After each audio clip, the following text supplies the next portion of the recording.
Good afternoon, and welcome to the Mariangana Show. All right, today's episode is episode 2, titled Interracial Dating. Is it right or is it fit for black people? So that's what we're discussing today. And might be a little shorter than most because most Saturday episodes are shorter than our regular weekday schedule. And now that we're back on schedule, and I feel a little bit better. Oh boy. You know what, man? I'm just going through these a lot of actors, a lot of famous people. Alright. So, where do we stand? Where do you stand? I pretty much know or let you guys know where I stood yesterday. But right now it's all about where do you stand when it comes to interracial dating. Do you feel that is appropriate? If so, why? If not, why? We can have it out now, or we can have it out in the comments section. This is how we do here on the Mariangana Show, live on Instagram. The time is 2:05 p.m. on a Saturday. Excuse me. In case you didn't catch yesterday's show, I'm just now getting back. A little illness, sickness, virus, flu, and all sorts of things that I'm dealing with. But feeling a little bit better, so let me see if I could put my glasses on. Hold on.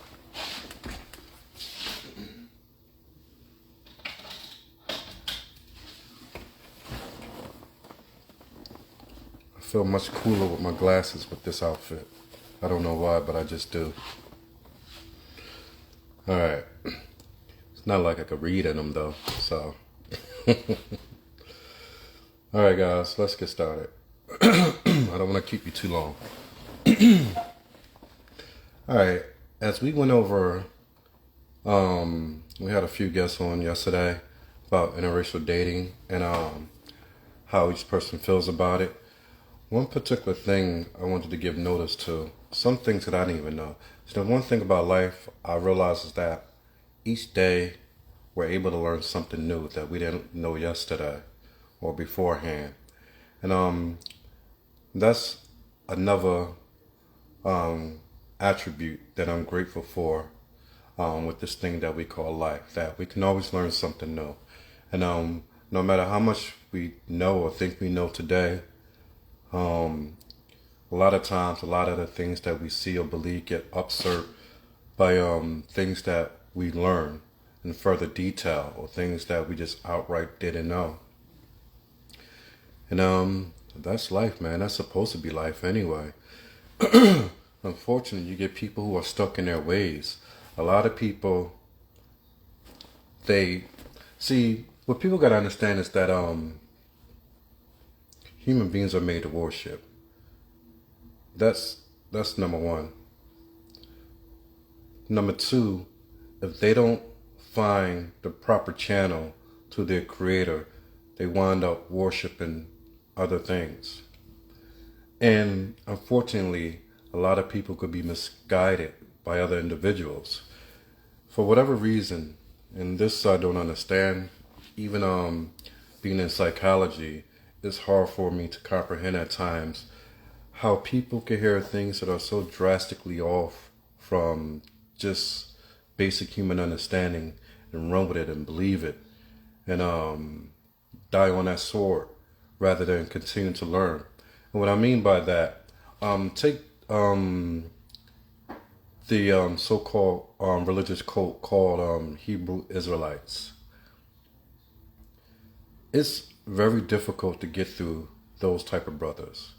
And the reason is because when a person has built a foundation of belief and their structure is that, and there's no leeway to learn and further understand, so they remain idle in what it is that they come to believe or know or be taught, that is the that as a premise to understanding what it means to lack wisdom. In order to have wisdom, knowledge has to continue to be gained. In order for knowledge to continue to be gained in all matters of life, it's like you're continuing to relearn, re-educate. But when someone is placated on one particular belief system and that's it, there's no wiggle room to add or take away, that's how most religious cults operate. See, knowing this when it comes to God, God only deals with those who are, that's why the Bible uses the terminology, those who are like little children. Because when you think about children, that's the learning period for all human beings. All our learning periods begin in our childhood. That's when we learn to speak, read, do math, understand the basic realities of life, comprehension skills, and so forth. So when you come to God as a child, knowing that there's much more to learn, and from someone whose knowledge is infinite, and you're finite, meaning that you're never going to come close to knowing it all. You're always going to be grasping at more knowledge as you apply yourself. God loves those individuals. He seeks them out, and he puts it in their heart for them to seek him out. They're able to gain wisdom because they understand that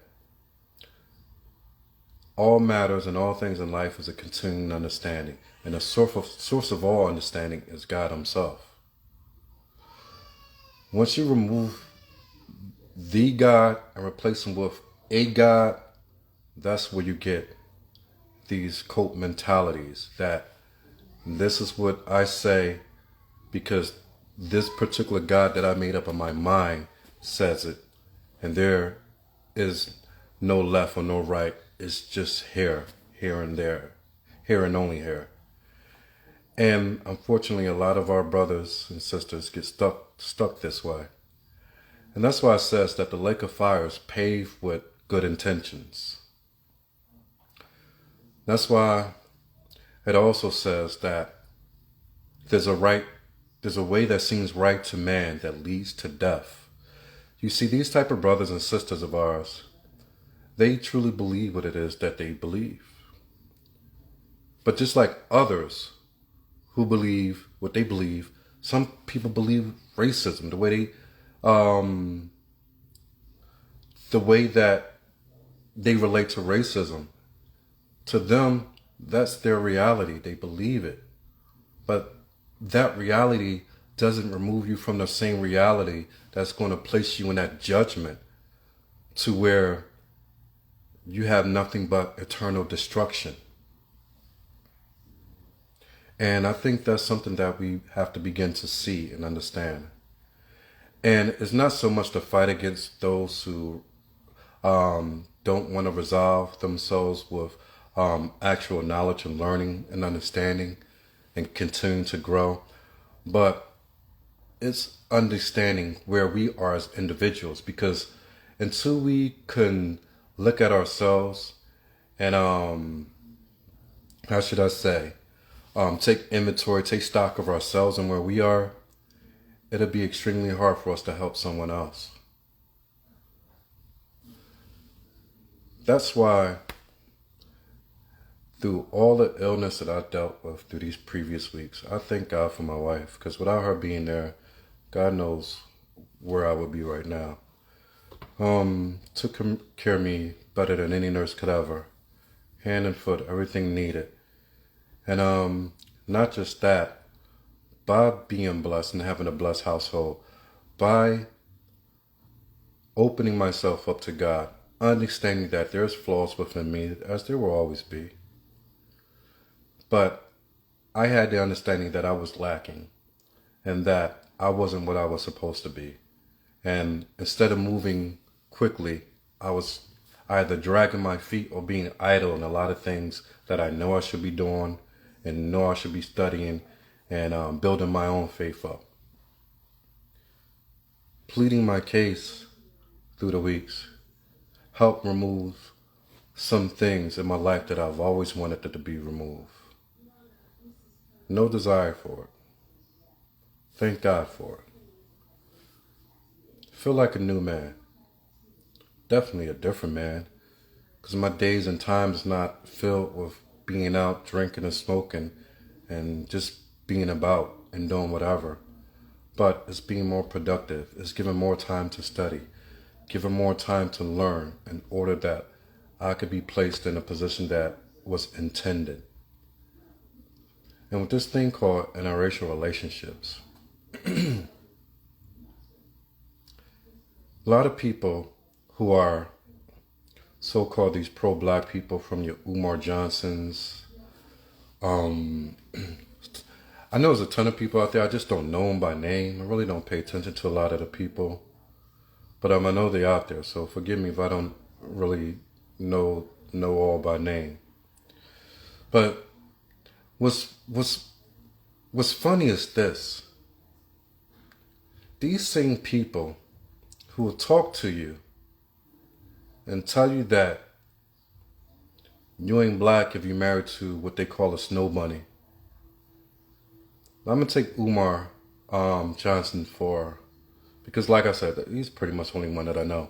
And that's mainly because he's from Philly and he's funny as hell. But I hear the guy talk about Frederick Douglass a lot of times. But there's no Frederick Douglass if there's no interracial mixing. So you don't get a Frederick Douglass who is a biracial man without an interracial relationship. You never really see them address those parts. A Booker T. Washington, you don't get a Booker T. Washington without an interracial relationship. They will quote these men, Frederick Douglass, Booker T. Washington, and they would talk black this, black that, but you never hear them talk about the fact that these men came about interracial relationships. Why is that? It's about narratives. Everything that you see in this world is all about pushing a particular narrative. That's why when people speak on certain matters, a lot of things are left out. Take the Ukrainian-Russia war. You have a lot of people who don't know any better, who don't know anything about the matter. But yet they say, I stand with Ukraine. Now, mind you, this Ukrainian army are the same ones whose foundational purpose from a lot of parts of the militias that were grafted into their military is based off neo-Nazism. Meaning that this particular army believes that everything should be a subject or wiped off the earth of all people who are not blonde hair, blue eyes. Meaning you as a black man or black woman, they feel that you should be murdered and killed and wiped away from this earth because of your skin color. It's the Ukrainian army. Look it up. But yet, people will say, I stand with this. Don't really get it. I mean, I get it because it's based off ignorance. And what I'm getting at is a lot of things that we say out of our mouth and let come into our hearts is based off true ignorance. Most people don't read, most people don't study, most people don't even mind historical facts. That's one reason that I love the fact that I love to read. And I've always had a love for history. But unfortunately, everybody is not like that. So it's much easier to push a narrative with people who are empty-minded of historical facts. And the same thing comes into interracial marriages. These same people who will say against will quote the very people who are biracial. Makes no sense. Makes absolutely no sense. Let me check this out for a second.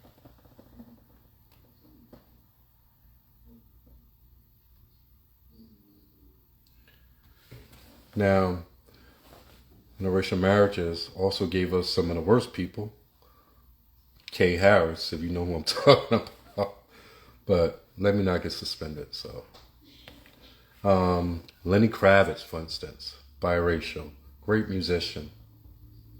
Lisa Bonet, the wife of Jason Momoa, beautiful lady, biracial.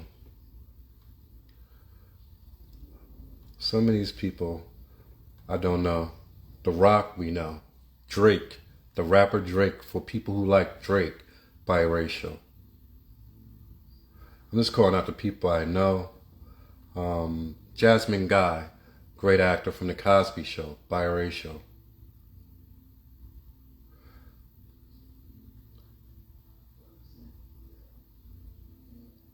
Faith Evans, the singer, the one who was married to Biggie Smalls, the rapper, biracial.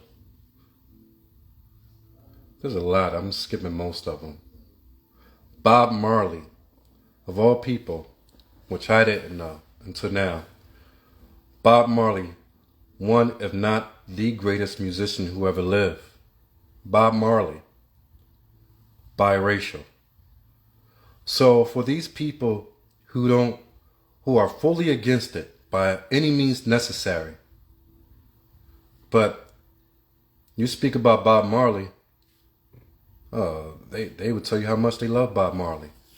He's one of the greatest recording artists of all time. One of the greatest influencers, one of the greatest minds of all time. Biracial man. Came from that of black and white.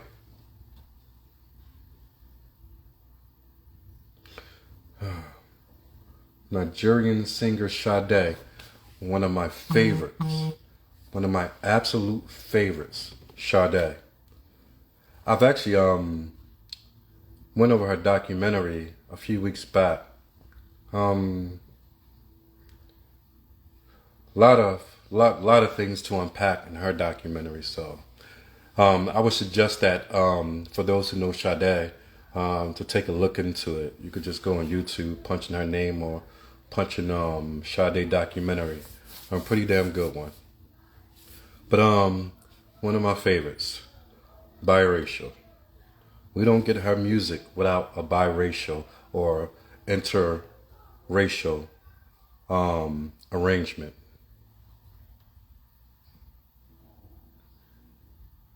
You have a lot of people from Britain who I'm not really familiar with, but I know you guys are. I'm sure that a lot of you guys, when I'm going over this show, could pull a whole bunch of other people out. Derek Jeter, biracial, considered one of the best baseball players of all time. I don't know why if you want to throw Barack Obama in there, go ahead and do so. But the point I'm making is simply that human beings are human beings. We all made to interact with each other. There's beauty in all things. There's beauty in all things. And this is not to say that anyone is greater or lesser than the other. It's a state of everything that I've been saying from the beginning. It is not to be looked at what's greater or what's lesser, because neither one is. You're going to have great black men and women throughout the course of all of history, interracial people throughout the course of history, white people throughout the course of history, Asian people throughout the course of history, Latino descent people throughout the course of history, all who will do great things and be a great benefit to this earth. So when we could look at it that way, we could begin to see the beauty in all peoples. And that's what I want to help people to understand. It's life. You get back, you get from life what you put into life. If you put in nothing but evil, hate, and racist beliefs, you get exactly what you put in. You get a miserable life. You get a miserable, uneasy heart. There's no satisfaction or contentment for you in life. It's just what it is. Like I said, it's not about caping for anything. This is about realizing that we have to treat life just as that. We can't be concerned with those who practice evil each and every day. Because as long as you're focused on that, you're going to miss your opportunity to help balance that out. When we focus on what it is that we need to do in order to make ourselves better and the people around us better, then even though it's a minority in this world, decent human beings, basic, decent human beings are an extreme minority in this world. But even then, just like the scripture says, to be the salt of the earth, even a small minority can be that and show to be that very bright spot on the face of this earth today. It's true. It's true. And we went over some statistics yesterday, so I'm not going to do that again. If you want to catch that, you can catch up with yesterday's show. So before I finish up, I forgot to take my little 1 minute break. Before I finish up, let's skip that. Let's just get through this, because I told you today was going to be brief. I got to find a better time slot, I know, so I'm working on it.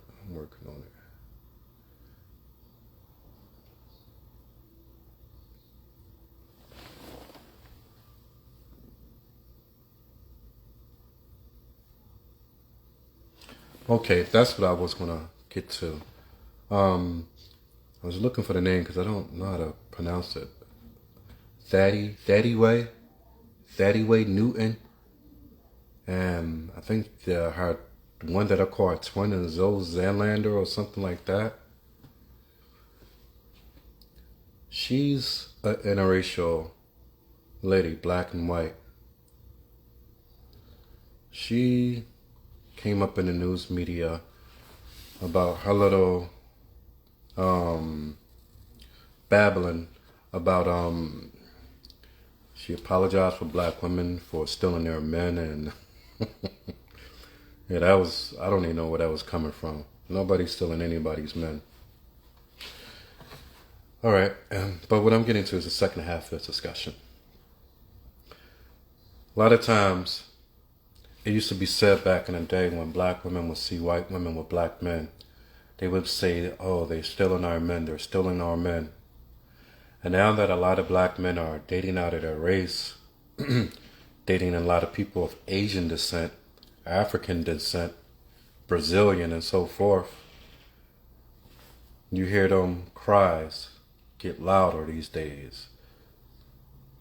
All the good black men are going for other women. I necessarily don't agree. I believe good black men go for good women. It doesn't matter. Most men don't care about the skin color of a woman. Most black men have their first desire, or their first choice would be to marry a beautiful black woman. If they so happen to run in different circles that, from what they see or what they believe, they're not able to get that at the particular time that they may desire it, and they see someone else of another ethnicity, a lot of times they do go with them, whether it's from their college days or the career path that they're in. And I say this: good, hardworking, well-structured, productive black men go for good women. The color doesn't matter. So for a lot of y'all who's saying that they're choosing this, that, and the other, It's not that. They're just choosing good women. That's what they desire. So if you have a problem with what you see as the productive black men in society in the upper echelon areas of society in life, choosing women that don't particularly look like themselves or their mothers or you, then you have to ask yourself why. You have to look at yourself and ask yourself, are you around these type of men? Are you what they desire? And the only way to find that out is to ask them personally. And a lot of mistakes that a lot of women make, a lot of women look at what other women do or hear the words and the complaints or whatever it is from other women, and they use that as a basis for what men want, which doesn't make any sense at all. Like, I can't go to another man and ask him, what is it that these particular type women right here want? I would do best by going to these particular women and learning what it is that they want. Getting the full picture, the full view, without a whole lot of missing pieces of information. So that's how I see it. So that's just me. And I think that's where a lot of the misunderstanding comes in between women and men. That instead of talking to each other, and I don't mean particularly talking to the one you're interested in, but I'm talking about women talking to men in general, men talking to women in general, to try to pick their brains. You know, when you're trying to learn something that you're not familiar with, you normally find someone who is an expert on them particular matters, and you communicate with that person and begin to pick their brain in order to give you a better understanding, a better idea of how to make forward progress. And the only ones who could be an expert in the type of woman that you want are those very type of women, and vice versa. The only experts that can help you find that particular type of man that you want is talking to that particular type of man so he can inform you. Now it's up to you whether you want to make progress in that area. Once you get the information, do you begin to build on it, or do you say, they're just gonna have to take me as I am? A lot of times that seals the fate of a lot of people. People who say, love me as I am, basically are lazy. Lazy, misguided people speak like that. Because a person who truly wants something special in life, they're always going to be looking for others to guide them to a particular point in life, whereas they could truly be beneficial to the particular person that they desire in life. And that's facts. That's facts. So we got our 30 minutes in for a Saturday. Tomorrow, now that, like I said, hopefully I'll stay back at full strength. Tomorrow I'm going to post here on Instagram, our YouTube, and our Facebook about tomorrow's content for the rest of the week.